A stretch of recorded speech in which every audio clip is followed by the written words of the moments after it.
Hello, everyone, and welcome back to Trekyards. He is Commander Cockings. He is Captain Foley, and this is the Voyager. Dun, dun, dun, dun, dun, dun, dun.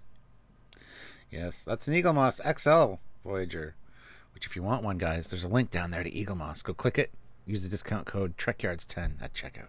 Now, if we're talking about this 50%, should I cut it in half so we talk about only 50%? Because the other 50% of the episode is also about Voyager. Just not this Voyager. There are two Voyagers, did you know? I did. Don't cut your Eaglemoss ships in half. That's not a good idea. This is a good model. I like the ship a lot. It is a fantastic model. The XL Voyager, I've done a review on it. I got it upstairs. It is great. Today we're talking about the Voyager J, the future Voyager that we see in Discovery Season 3. And we're going to compare it with the original Voyager Intrepid class from Voyager, of course. So we're not going to get into size comparisons and stuff today. Just this is overall shapes and just ship-to-ship comparisons. So yeah, I mean, as with a lot of these things, especially with Discovery ships, if you try and compare like for like and then do it to scale, it kind of makes it quite redundant. So these are just, to fill up the screen equally. So we'll start with the Voyager J herself, to kind of reassess where you're going. Way more detailed than the show model. This is for clarity, this is the Star Trek Online model, which was based on the original model from Star Trek Discovery. I was told they didn't actually add anything except those little bits of, the blinkies might be a little bit bigger to accommodate the game, etc. But there's no details added. It's all as it was. Second view is the back and bottom again. Shuttle bay, aft torpedoes, but that's presumably a STO edition, and some pretty interesting, intricate nacelles actually. Both simple, obelisk-esque, and also pretty weird and complicated. yeah, and yet futuristic, and yet still invoking the feel of the original Voyager, which is nice. So I think they did a fantastic job with this. So then, the Voyager is on her way, and she's here, Stuart!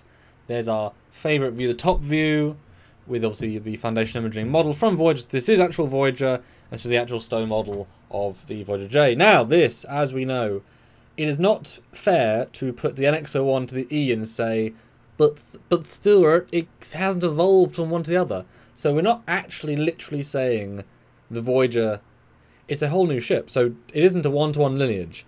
But Voyager to Voyager, what do you think? It definitely invokes the feel of the original Voyager at first glance, and you don't need them side by side to see that. The shapes are all there. The shapes of the nacelles are bigger at the back, smaller at the front. Perfect. The shape of the secondary hull tapers off towards the back. Perfect.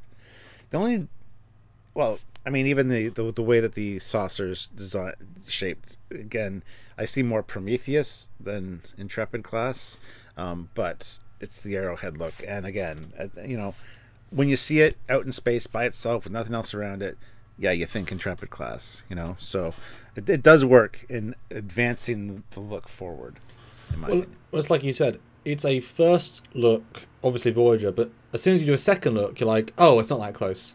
Which is appropriate, an NX-01 to an Enterprise E. I mean, that damn first look is pretty dissimilar as well.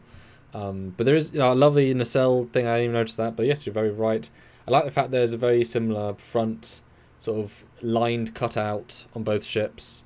Kind of like the Rhode Island as well. The RCS thrusters are in about the same place if you allow for things to move around. It's even got transporter emitters in a couple of the same places, give or take. I mean, it's obviously not the same. It's hundreds of years, like 600 years, 700 years different. But you can see the obvious, it's not this or this, it's this, But it's definitely a futuristic design iteration of an older design. It's a retro design, basically, with newer tech. You can see that. It's like comparing a 67 Camaro and a 2015 Camaro. I do think, though, they probably... The secondary hull is too fat. That changes the entire aesthetical draw. The Voyager is very specific in its dimensions, and this changes it to make it feel far more...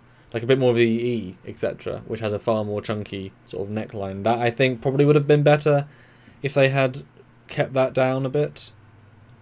I don't know. Again, like I said, it doesn't have to be a one-for-one, changeover. But that stands out to me more in this version. It stands out to me more. Yeah, I can see that for sure. But it doesn't really bother me. Even the cutout at the back invokes the shape of the landing pad and the shuttle bay door on the other one, which is great. Has no functional purpose, I'm assuming. It's just like, let's do an idea. but that's a lot of Discovery stuff. It's just like, because why not? But speaking of because why not, Stuart, let's jump straight to the side, because why not? I see what you did there. Well, again, very much Prometheus vibes from the shape of that. Prometheus, yeah. Yeah. However, you can definitely see the tie-ins here, and you definitely get the evocation of the original design through this. I wish the nacelles were a little bit, like, up a little bit, not angled out necessarily, but just shifted up just a tad.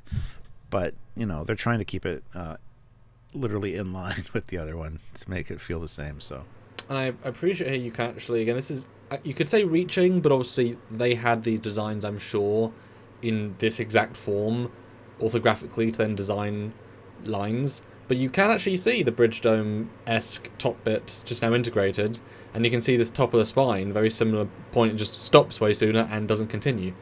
It is close enough to understand, okay, yeah.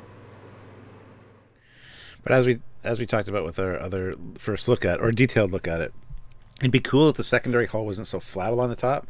If right behind where the slope from the primary saucer comes down, if there was a little bump up and then kind of tapered back down again, I think that would have completed the look and made it feel a lot better. Just having a neck, just having it connected. Yeah, I mean, even if that means the neck is also not attached for a long way, having that smooth neck going down about, 30% further, 40% further, and then you have some more details, maybe even add shuttle bays on either side, that'd be kind of cool, a bit more, more functional detail. The fact that it just splits off so harshly is harsh, but there you go. At least and this is nice, we didn't see the saucer isn't as flat now, you can see on the bottom, and in fact there's actually a detail, is like, it's probably the same delta on both the front and the back, or roughly. It isn't flat, you assumed it was flat, but it isn't quite flat, so phew, because it is just a bit too linearly simple, like often you just need little flourishes to kind of help bring it together.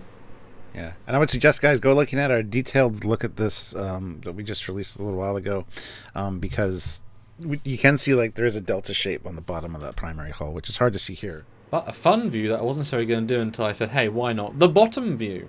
Because we know the bottom is actually quite different on the Voyager J, and obviously there's actually a lot of detail on the bottom of the Voyager itself. See, this is perfect. Again, that cutout, which seems to serve no purpose, looks the same from the top and the bottom, but it evokes the same shapes that you see in the original one, which is a fantastic idea. The cutout for the saucer, or for the deflector, it's a little bit unnecessarily big.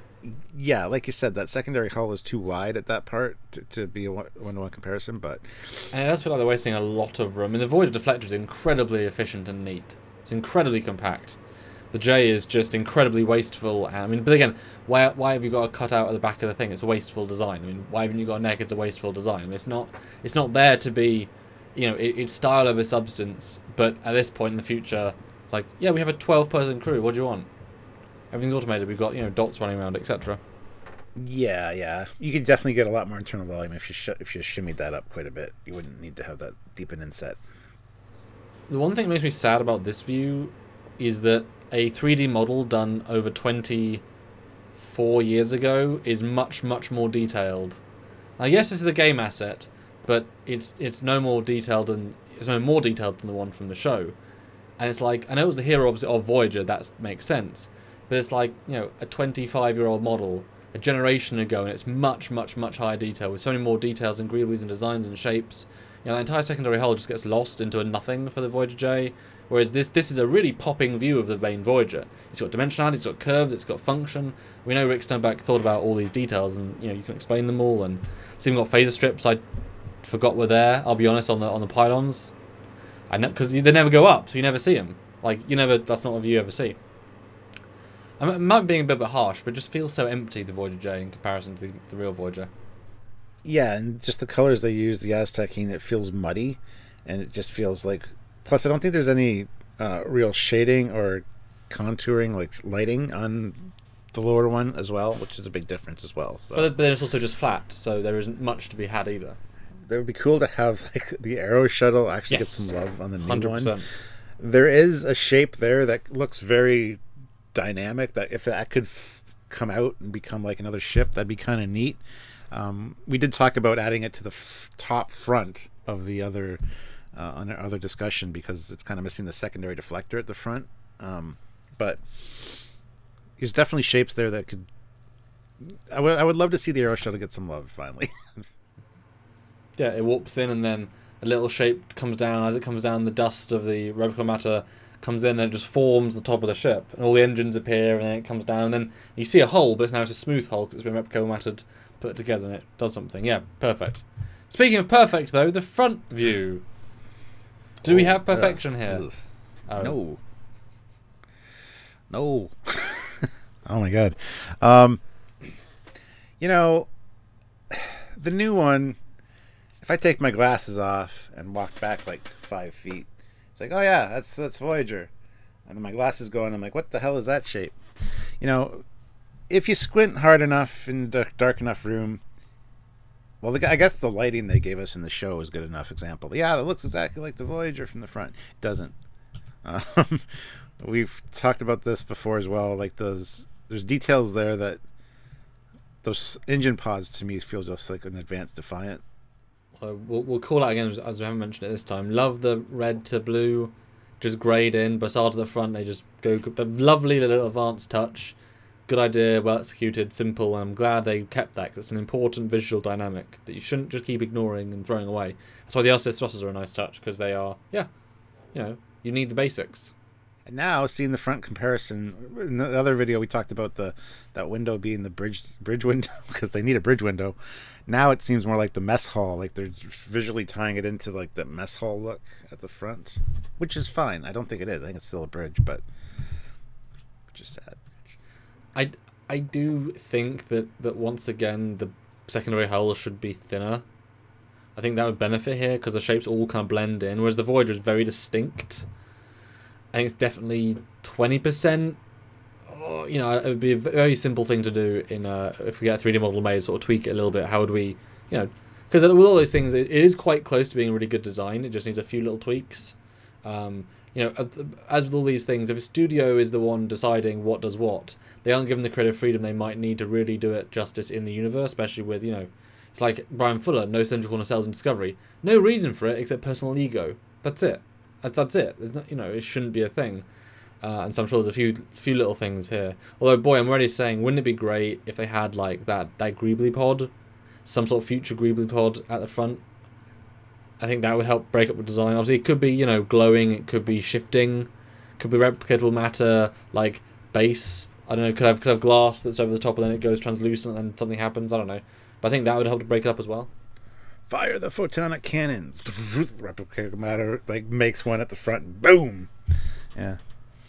Well, I just want to move to the back view for a second. We talked about in a detailed review the lack of impulse engines. Here, you got them on the back of the struts, and they look great.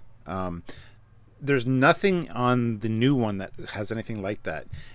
There's so many opportunities there to put something, just some kind of, like we talked about the flatness of that secondary hull, the top of it earlier. Just put something there to incorporate some impulse engines, because there's no visible impulse engines here at all. And to clarify, those red dots next to the shuttle bay are the Star Trek Online additional weapons. They have to have points to do. Those aren't impulse engines. Yes, they're your weapons points, yes. Now, I did speculate earlier, too, that those areas on the back of the nacelles could be future impulse engines. I don't think they are necessarily. They could be if they made them, but they definitely didn't make them here. I'm wondering, though, how would you feel if they continued the line of the... so, obviously, you got the flat, you got the pilot, you got the engines. If that continued up and create like a bump on either side, and those are the impulse engines, how'd that feel, I think, to kind of keep the visual language? Okay. Yeah, that's exactly what I was kind of getting at. I saw it from the front. You can see the impulse engines, the bumps from the front of the ship. And then I thought, well, just talk about it from the back because it just makes more sense. But yeah, and then it'd be sort of placed similar to where the roughly where the impulse on other Voyager is, or even a single one in the neck, because they've got a lot of empty neck space. Throw us a really cool thing. Too much empty neck space at the back. It's just too simplistic. Like this, I'm glad the stripe's there, but there's no weapons mounts up there. There's no Well, anything. There's no phaser strips. There's really nothing. Just like with the Gen Hey, it isn't a list of what isn't there. It's a list of what is there. Because the list of what is there is so small compared to what isn't there. Do you think those brown things on the back of the new one are phaser strips, like future advanced phaser strips? They're in the same place as the other phaser strips.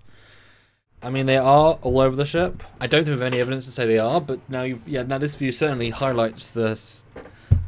Oh, they should have been extruding. If they were extruding, that would have been like, ooh, interesting. And if we cut to the front view again, the front view is less obvious because they feel more in line with the transporter emitters, which is what I was vibing them. I guess they are extruding a little bit, but also they feel so like they're like a key shape. It doesn't really. But anyway, we have zero evidence of any kind of phaser or any weapons of any kind or any of these things ever. So, and the problem is too, it's 900 years advanced tech, so it could be anything. We just don't know. Or nothing. It could be a plate because everything's inside the hull. You know, I mean, we've said we'd love the weapons to have been, and it's a remarkable we didn't get them in the show, and even for Discovery, what's it firing? Who the hell knows? There'd be like a little grey circle oval, and then a thing just comes out, and then like there's like 3 little pod. And then 3 different guns can come out and they shift perspective. You know, they shift from a phaser to a torpedo to a pulse to a laser to a tri-cobalt. You know, that would have been, that's what you would expect. You know, it's like the simple low-fi of a turret combined with the hi-fi of, you know, replica matter would be fun, but we haven't got that here. But Stuart, I do want to end on a cool view, though. This last view shows a lot more of the dimensionality that we're kind of missing. And oddly, the source doesn't look as flat, even though it is very flat. Yeah, there's that delta we were talking about earlier. If you haven't seen the other video, actually that looks a lot like some stands for ships and planes that I have. Just, you know. But yeah, it's something I didn't expect to be there and definitely adds to the feel of the ship. I just wish it was more prominent a little bit. I don't know. I think there's too much flatness going on here. Top of the secondary hull, bottom of the saucer. I think there's a lot more opportunities to do some funky, cool stuff, but, you know. Follow up, guys, we're going to be doing a direct size comparison set where we put the the Voyager J into scale with the Voyager herself and the fleet of the era and of Discovery. We don't know the future fleet sizes except the J, so we'll see that, but as we start to learn those things, we'll start to put those in other videos because it'll be fun to see. But I do know they're not going giant, which is great, although I think clearly from the episode it doesn't feel as big as the Discovery, which is big, but, you know, that's good. If it's smaller than Discovery, good. You know, keep it more in those sizes. So watch out for that. That's right. And to make sure you don't miss it, make sure you're subscribed, hit that like button, and don't forget to click the notification bell icon to all. Very important things. But we want to hear your thoughts on the comparisons here, the shapes, the details. So put your comments down below. Let us know your thoughts and ideas. And if you want to join us for a live, that'd be great. You can give us your thoughts in real time and help us out the channel as well. Last question I just had. Okay. We're going to disclude the NX because that doesn't count in the naming structure. Is the Voyager J closer to the Voyager 74656, or is the Enterprise 1701 closer to the Enterprise J? Which one looks more similar and evolutionarily? And which looks more radical? Does. This one does. Yeah. The big thing about the Enterprise J is this deflector on the front of the saucer, because the producers said that the audience needs to see its direct lineage from this ship. Yes, it's also flat. Flat is because NX is the only flat of them. Yeah. Yeah, sure. Yeah. So that kind of bugs me a little bit, but honestly, this one is a great successor. So, see, ending on a high note. I just had that idea because there's 2 J's in a row we can talk about. But Stuart, if you want to talk about more things, then we're going to need support because we need our rent to get paid, etc., etc. So if you can and want to see more of this, either the Saturdays or the lives, then support us monthly by Patreon or by joining the YouTube channel. We've got set tiers, and it's not a lot to a lot, depending on what you want to give, and it does make a big difference. Or join our lives every single week. We do a variety of topics. We're enjoying doing the episode reviews right now, and obviously when the new shows come out, we really slam on the content for those, as we know you guys enjoy. So support us via super chats. We love from your direct chat to us, communication. We're very easily accessible when it comes to that, and you can support the channel and you can have your piece. We love it. Or one-time donation at trekyards@hotmail.com. That is the PayPal, and those are very important because those go directly into the funding of the show, getting new cameras, new audio, replacing those things when they start to fail, which they do, and just helping us to keep going more and more. That's right. So until next time, he's still Commander Cockings. He is still Captain Foley. But a little bit smarter now because we talked about a ship just now. See, I learned some stuff. Anyway, until next time, guys. See ya. Bye, guys.